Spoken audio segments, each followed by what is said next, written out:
and Melissa has over 20 years of brand marketing, corporate strategy, and business development experience. She's based out of Atlanta and is responsible for building and maintaining client relations in the Southeast and Texas marketplace. Before joining Tiger, she was a Senior Vice President of Business Development at BMC Group, a leading global provider of financial, legal, and corporate information management services for investment banks, private equity firms, government agencies, and Fortune 1000 corporations. In that role, she worked extensively with companies in the restructuring industry. Melissa earned a Bachelor of Science degree from West Virginia University and is a member of the American Bankruptcy Institute, the Association for Corporate Growth, and its affiliated Women's Committee. She's also a member of the TMA in Atlanta and a board member of the Secured Finance Network's Atlanta chapter. Welcome, Melissa. Thank you.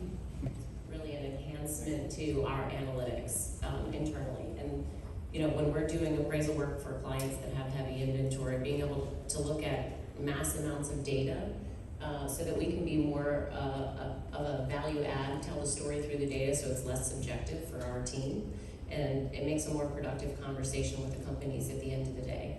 But going into the pandemic, obviously we had to do a lot of things virtually. So those virtual inspections and virtual discussions have actually been really productive and are probably something that will continue in the long term.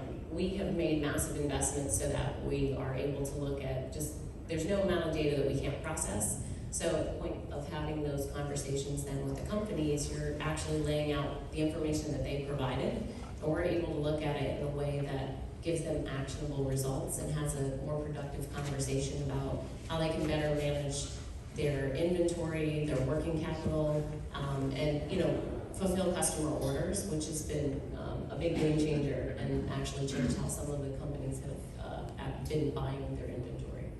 Great, thank you.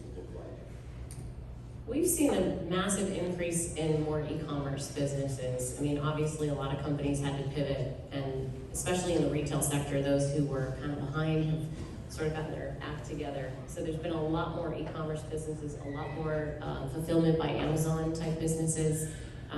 It's obviously a new category. There's limited information, but we've had a lot of success in it and have actually liquidated deals through FBA type inventory, which I know is something that a lot of people have concerns about from a lending perspective because you're never going to get access to their warehouses. But it's actually a category we feel really comfortable in and we don't want people to shy away from. So happy to talk to people about those things further. Distributors are certainly building up their supply right now.